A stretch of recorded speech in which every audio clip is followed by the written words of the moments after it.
of the United States of America, Barack Obama.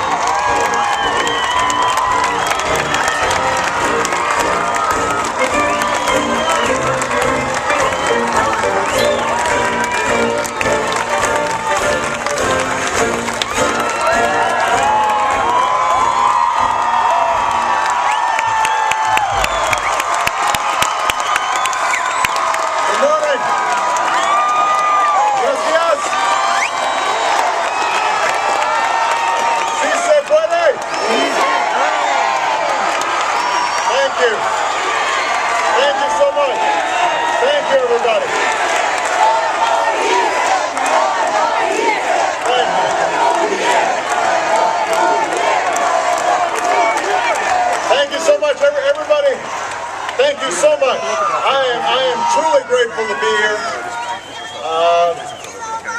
It is such a great honor to be with you on this beautiful day, a day that has been a long time coming. To the members of the Chavez family and those who knew and loved Cesar, to the men and women who've worked so hard for so long to preserve this place, I want to say to all of you, thank you. Your dedication, your perseverance made this day possible. I want to acknowledge the members of my administration who have championed this project from the very beginning. Secretary Ken Salazar, Secretary Hilda Solis, Nancy Sutley, Governor Brown, Mayor Villaraigosa, Congressman Grijalva, they are here. We are grateful for your presence, and I also want to recognize my dear friend, somebody we're so proud of, Arturo Rodriguez, the current president of the UFW.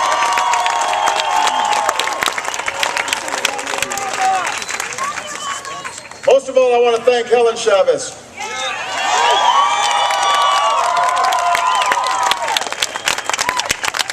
You know, in the years to come, generations of Americans will stand where we stand and see a piece of history, a tribute to a great man and a great movement. But to Helen, this will always be home. It's where she fought alongside the man that she loved, where she raised 8 children and spoiled 31 grandchildren and 15 great-grandchildren. This is where she continues to live out the rest of her days. So, Helen, today we are your guests. We appreciate your hospitality, and you should feel free to kick us out whenever you want.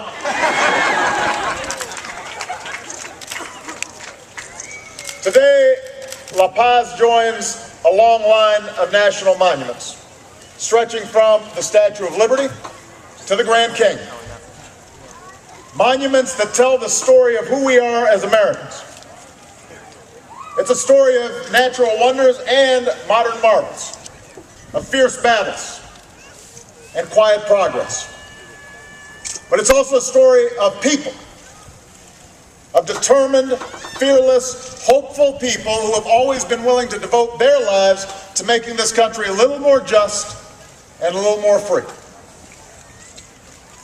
And one of those people lies here, beneath a rose garden at the foot of a hill he used to climb to watch the sunrise. And so today we celebrate Cesar Chavez.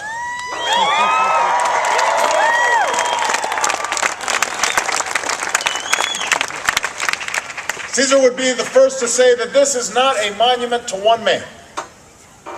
The movement he helped to lead was sustained by a generation of organizers who stood up and spoke out and urged others to do the same, including the great Dolores Huerta, who is here today.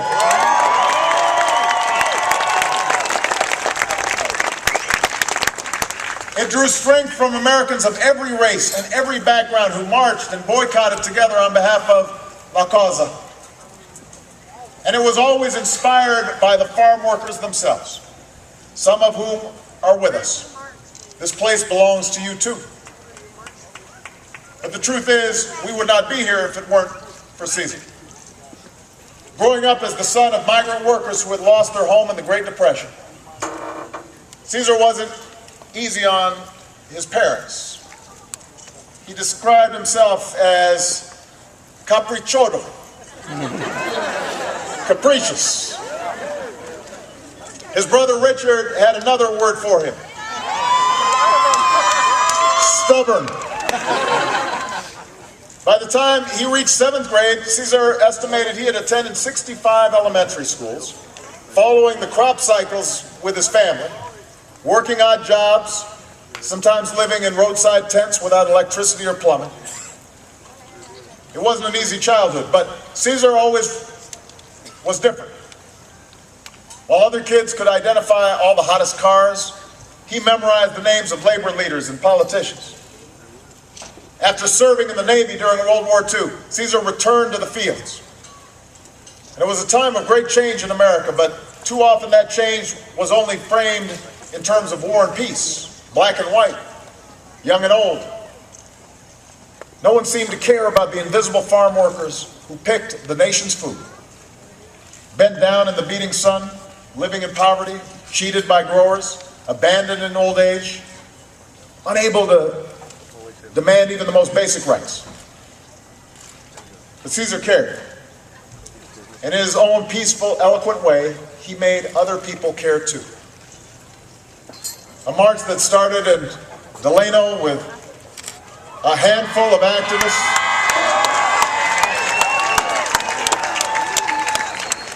That march ended 300 miles away in Sacramento with a crowd of 10,000 strong.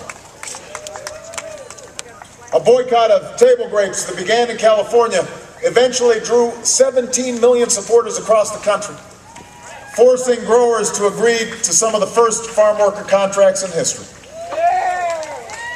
Where there had once been despair, Cesar gave workers a reason to hope.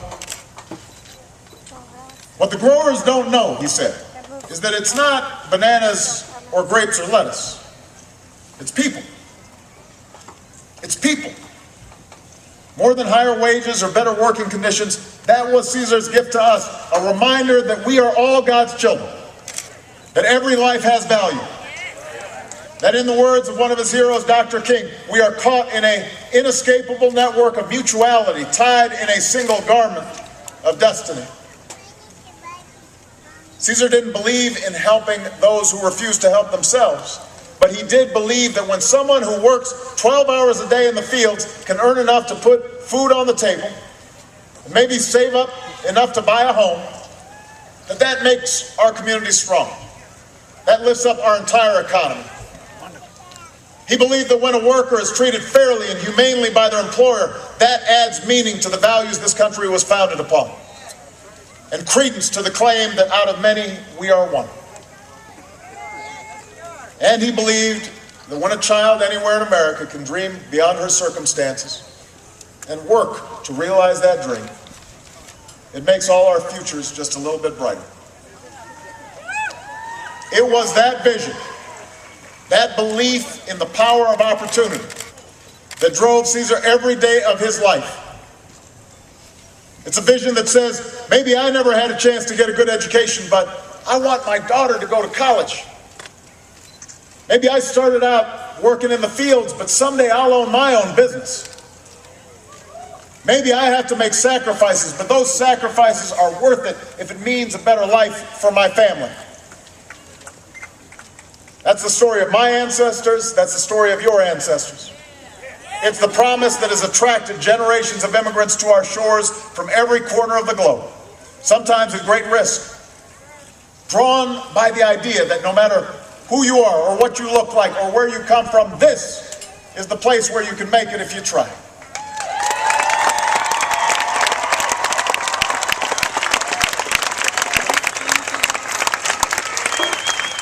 Today we have more work to do to fulfill that promise. The The recession we're fighting our way back from is still taking a toll, especially in Latino communities, which already faced higher unemployment and poverty rates. Even with the strides we've made, too many workers are still being denied basic rights and simple respect. But thanks to the strength and character of the American people, we are making progress. Our businesses are creating more jobs. More Americans are getting back to work. And even though we have a difficult road ahead, I know we can keep moving forward together. I know it because Cesar himself worked for 20 years as an organizer without a single major victory. Think about that. But he refused to give up. He refused to scale back his dreams. He just kept fasting and marching and speaking out, confident that his day would come. And when it finally did, he still wasn't satisfied.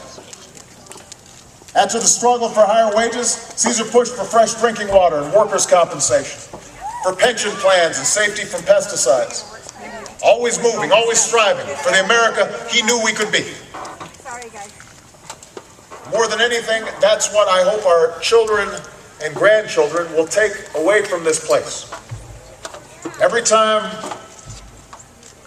somebody's son or daughter comes and learns about the history of this movement, I want them to know that our journey is never hopeless. Our work is never done. I want them to learn about a small man guided by enormous faith in a righteous cause, a loving God, the dignity of every human being. I want them to remember that true courage is revealed when the night is darkest and the resistance is strongest, and we somehow find it within ourselves to stand up for what we believe in. Cesar once wrote a prayer for the farm workers that ends with these words: "Let the spirit flourish and grow, so that we will never tire of the struggle. Let us remember those who have died for justice, for they have given us life. Help us love even those who hate, so we can change the world."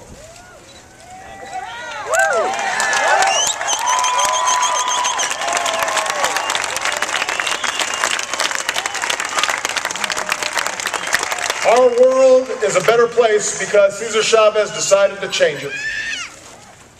Let us honor his memory, but most importantly, let's live up to his example. Thank you. God bless you. God bless America. Si se puede.